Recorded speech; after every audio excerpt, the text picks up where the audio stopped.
Welcome to Green Dot Daily. We're live every weekday at 3 Eastern on the Action app and YouTube. Make sure you're subscribed to our channel. I'm Maria Marino, and coming up on the show, Billy Ward has a few baseball bets to give out. But first, we preview the NBA Finals and get some series bets. So the big question mark going in, when will Kristaps Porzingis return for Boston? He strained his calf on April 29th in Game 4 against the Heat.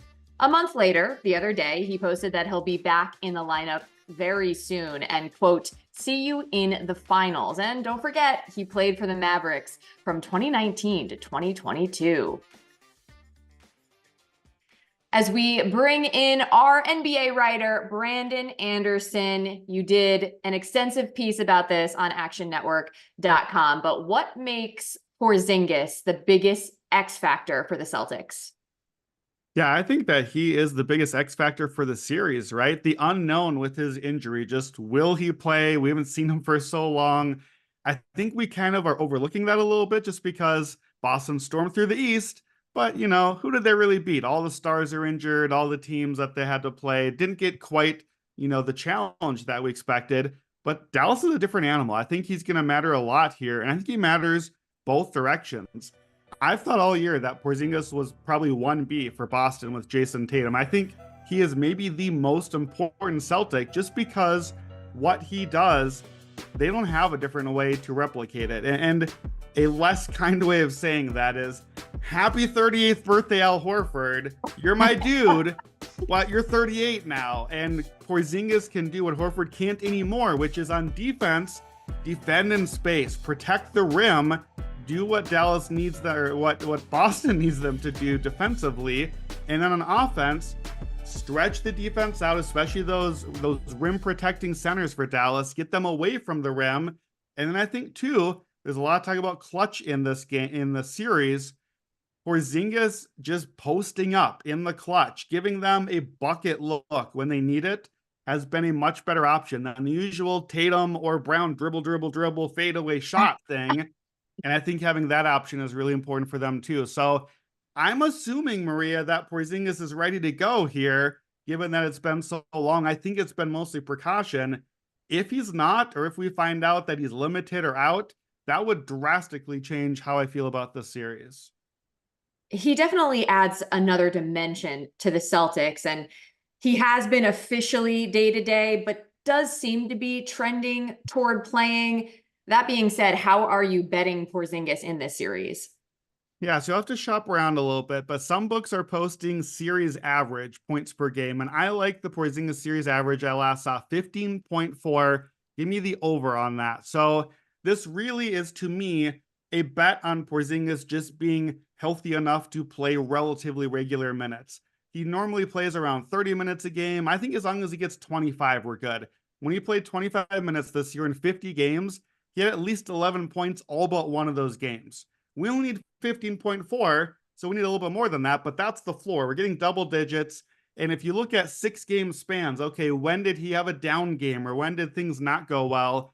The entire season in 52 spans of 6 games, he had at least 15.7 points per game over this number, all but 2 of those. When he just had one game, he only played like 6 minutes in, I think. So I think the number is kind of overcompensating for the injury, expecting the bar a little too low. And if you want to have a little fun, I like to have my fun long shot bets.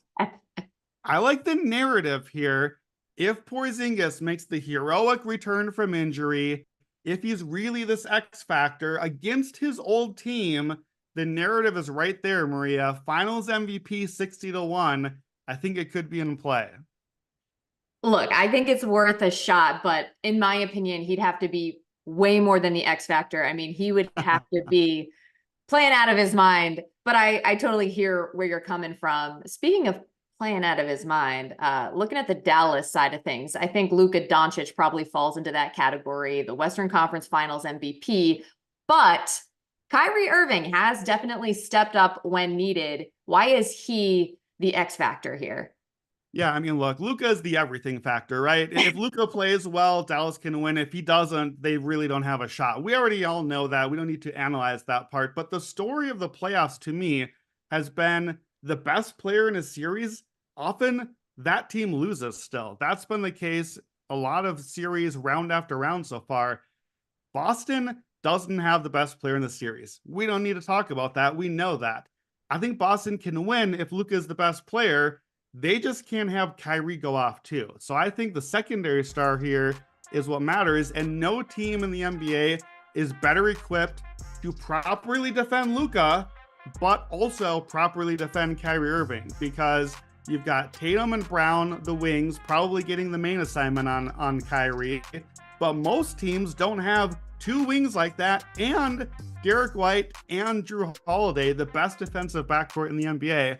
Kyrie Irving, in his career, against teams that he's played at least 10 times, the worst opponent of his career is Derek White. He is 2-12 straight up against Derek White in his career. His 8th worst opponent is Drew Holiday, 8-16.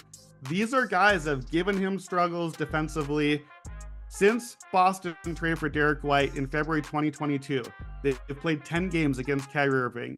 He's only scoring 20.7 points a game, 42% from the field. He's 0-10. It's not a great stat individually. It's a team stat, but he's lost all of those. 0.1 BPM, basically replacement level. And that's kind of what we saw in the playoffs too. Against the Clippers, really good numbers. Round 1, not good defensive backcourt. Against Shea, against Minnesota, tough defensive teams, we've seen those numbers drop. I think Kyrie is the X factor, and why I'm ultimately going to be leaning Celtics here, because I think Boston has the answers to defend Kyrie and make this about one man versus a team, not two versus a team. This is a really good point, because I keep hearing people say, who's checking Luka? How are you going to contain Luka? But what you're saying is Luka can get his, but if Kyrie Irving isn't at top level, Dallas is still going to have an issue, which I totally agree with. What's your play on Kyrie for the series? Yeah, similar to Porzingis, but going the other way. Give me the series average under 24.1 points a game. This, I think, is my favorite bet of the finals going in. Boston's got 4 good defenders to put eyes on 2 Dallas stars. I was looking for this line, waiting for it to pop. I was hoping we get something in the 22s. So this came out at 24. I wanted an under 22 something, Maria. So I have to love getting 24 here, couple extra points, especially look, like you said, Luka can do his thing. Kyrie can just drop 35 when he feels like it. Like the shots all fall and he gets to the rim. He's going to do that. I'm going to have some game when Kyrie just goes off. This gives me the whole series for that to balance back out. And I think we win this in the long run. I think it's important to note too that Kyrie can average under this number and still have a good series. So I kind of like this, whether you like Boston or Dallas to win the series. Okay, I got one more for you, Brandon. I know you were a little disappointed your Timberwolves did not advance. However, on the bright side, how about the Vikings signing Justin Jefferson to a reported 4-year, $140 million contract extension? Highest paid non-quarterback in NFL history now. What are your takeaways from that move?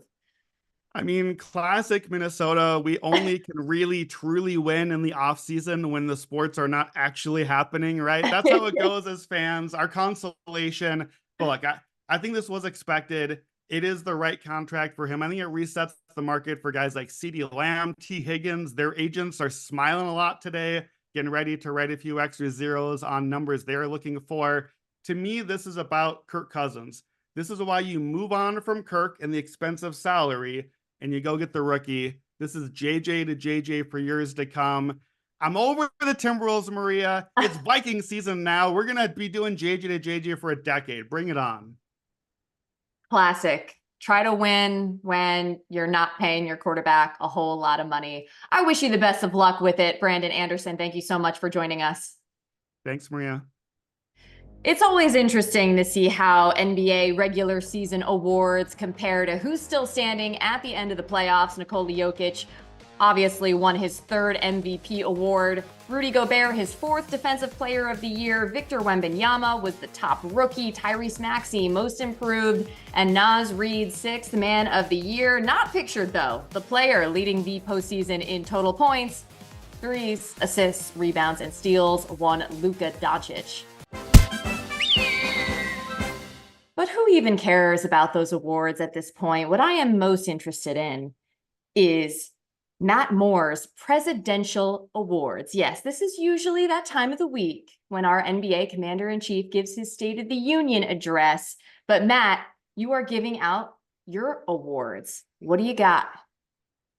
Fellow NBA fans, so happy to be with you as we get closer to the end of the 2024 NBA season. The final should be an exciting time, but we need to take a moment and appreciate some of the key players and elements here. And we're going to start here with the Medal of Honor, and that's going to go to Al Horford.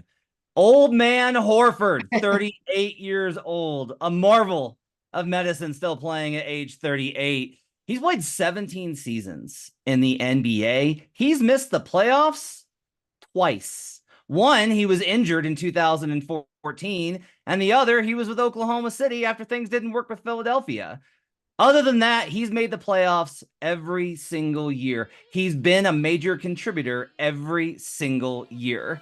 He's held up the Celtics in this postseason with Porzingis on the shelf at full-time center. He's played 30 minutes per game at the ripe old age of 38. If he's able to keep this up in the playoffs and the finals, rather, and I think that he will, knock on wood, he'll become the 11th player in NBA history to play more than 30 minutes total in the finals at age 38 or older. He's been a consummate professional and a winner at every stage of his career. 2 titles with Florida, has never been able to win the NBA title, has shot in 2022, but he spent most of his career in the Eastern Conference during the prime of a guy, well, named LeBron James, who spent 15 seasons in the Eastern Conference. Horford has been the absolute model of what you want from an NBA veteran. And it's not just the veteran stuff where it's like, oh yeah, he's great for mentoring teammates. No, that Horford continues to be a major contributor. He's going to have opportunities in these finals to help win Boston Banner 18. And if Horford is able to secure that championship, I do think it boosts a very good case for him for the Hall of Fame.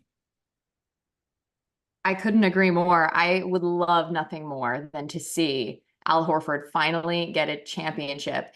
And one thing that comes to mind with Al Horford is when you go back to that 2022 finals, go back and check the game log from game 1. It was almost as if he was like, I'm finally here in the NBA finals, and he went off in that game. Would love to see him continue to play well. All right, so that is your Medal of Honor. Dare I say, is there a recipient for the Medal of Dishonor?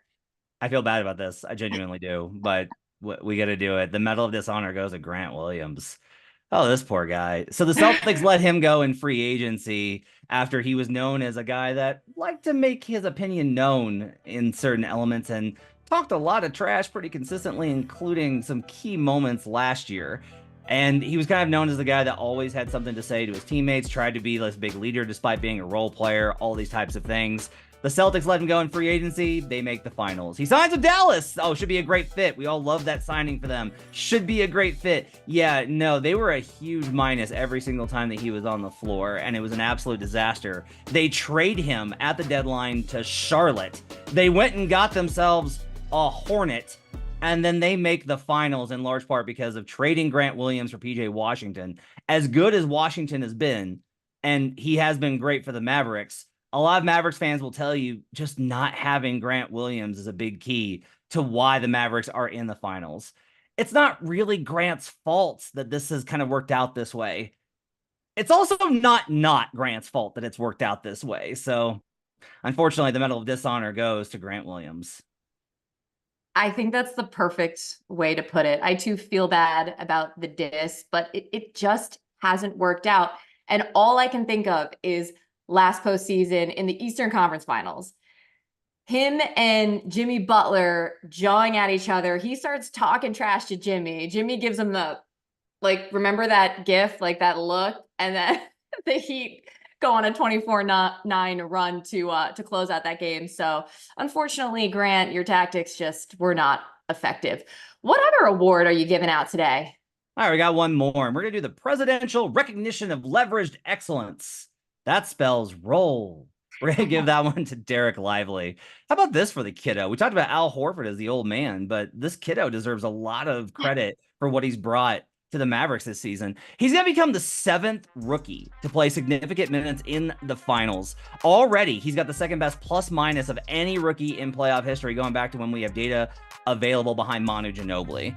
it's really difficult to do what Lively's done as a rookie. You can look at the guys that put up big numbers, obviously Victor Wembanyama on a team that was in the lottery. You can look at Chet Holmgren, who had a fantastic season for OKC and they won, but I think when you really kind of look at it, Holmgren was more integrated and able to play his game. Lively's had to adapt, and he's had to adapt a lot as the season has gone on. He was a big reason why they got off to a good start this season. He's held them up, and he's been an absolute monster in the playoffs. Lively also has been moved from the starter to the bench, hasn't complained a second. He's done absolutely everything that's asked for him. And a big thing is that he plays his role, and he doesn't go beyond it.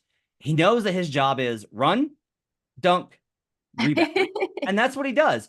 He's capable of making reads, and he's going to have some of those opportunities to find corner shooters in these finals. Talk about more of that later this week. But Derek Lively has been the absolute epitome of a guy that came into the league as a rookie, and so many rookies are trying to be superstars and earn these max contracts. This guy was drafted 11th, and yet he has been such a big key of what Dallas has done to contribute to this finals run, because he's done his job, and he's should be a model for rookies to find their way in this league. Can't say enough about the great season as it continues for Derek Lively. The kiddo knows his role. I love it. Look, he is an official presidential award winner of one Matt Moore. Quite the accomplishment. Now, look, Matt, I think we're going to have at least one more State of the Union address before the end of the season. I'll try to mentally prepare myself, but looking forward to it. And thanks for joining us as always. God bless you, and God bless the NBA Finals. Over to baseball. Here's the pitching matchup for Orioles, Blue Jays tonight. Grayson Rodriguez and Kevin Gossman both having solid seasons so far. The ERA and expected ERA for Rodriguez slightly better. He's also averaging about one more strikeout per 9 innings. Odds to win this game are pretty close to even. Our MLB expert, Billy Ward, is back on the show, of course, specializing in whether or not there will be a run in the first inning. You have a pick for this matchup in particular. You got a couple more picks as well for the slate. So how we're going to do this, we're having a little fun here, and we are going to utilize the pitch clock, if you will. We'll give you a little extra wiggle room here, make it as though we're between batters, and give you 30 seconds a pop for each of these picks. What do you think about that? Yeah, it works for me. I like the challenge. All right, let me pull up my little trusty timer here. And you ready to do the first one? Yeah, count me down. Okay. Well, I don't know if I'm going to count you down exactly, but ready, go. Yeah, this is actually my favorite kind of Yurfie. It's exactly what my model was built to project. And both pitchers, while they have really strong overall numbers, they're much worse their first time through the order. So the runs that do come are going to be early in the game. Rodriguez in particular, his xFIP is nearly 6 the first time through the order. Both teams on the right side of their platoon splits, although just barely. And then last thing, as our graphic pointed out, both guys have xERA higher than their overall ERA. So they're due for some regression overall, not just in the first inning. Oh, you just got it in around 29 seconds. Well done, sir. Love it. Okay. What else you got? Wait, you have at least another Yurfie. I'm having way too much fun with this. I'm just ready to get into the next pick. Let me start the timer. Ready, set, go. Yeah, other one, Houston St. Louis Yurfie, also at plus money. This is one where it's mostly coming from Houston, where I expect them to do the bulk of the scoring. Books have gotten way better at pricing these single team Yurfies, though, so we got to take the full game. They're facing Kyle Gibson. His overall ERA is solid. His xERA is over 5.0. And then both he and Justin Verlander from the Astros, their xFIPs are higher their first time through the order. So just like the earlier game, it's one where we don't expect a lot of runs, but those runs should come earlier in the game, not later. Wow, impressive. Another 29-second pick from you. My goodness. I mean, I feel like if you can get all this info in 30 seconds, these pitchers got to be ready to pitch between batters. All right, you got one more for us, and this time it's a Nerfie. Here we go again. I'm going to start the clock. Ready, go. Yeah, last one of the day, it's a Nerfie. Got it around minus 120. Good for a little bit of wiggle room. Not a huge edge on this one, but part of that is because the under 8.5 has been seeing more action. The under is juiced. If this drops to 8, obviously the projection on the Nerfy will get better. And it's kind of the opposite situation where both pitchers do a little bit better early in the game with their xFIP and ERAs dropping. And then the Angels are 26th in WRC plus against righties, while the Padres are 23rd against lefties. So opposite side of the platoon splits where both teams get worse against the hand they're facing. You were 1 second too long that time, Billy Ward. How dare you? Oh man, you would get a penalty. Just kidding. That was ball. Automatic ball. Yeah, I mean, how do you feel about yourself? You were able to perform pretty well there. Yeah, for some reason it felt like the Nerfy was trickier. With the Yerfies, I can just say both guys are gonna give up a run. With the Nerfy, you need both teams to not do something instead of just one team doing something. Made it harder to talk about both sides of it. True. And that's interesting for just the context of how to be effective with these sort of picks. Well, Billy, we appreciate you being such a good sport. Thank you so much. Yeah, thanks for having me. Love this format. I'll try to shave that second off the next Yeah, go. plus you're in and out, short and sweet. Get out of here. Remember, any picks we give out here on the show, you can easily reference by following Green Dot Daily in the Action app. We keep track so you don't have to. And that's all for this Monday edition of Green Dot Daily. I'm Maria Marino. Thank you for hanging with me, and I'll see you again tomorrow at 3 Eastern on the Action app and YouTube channel.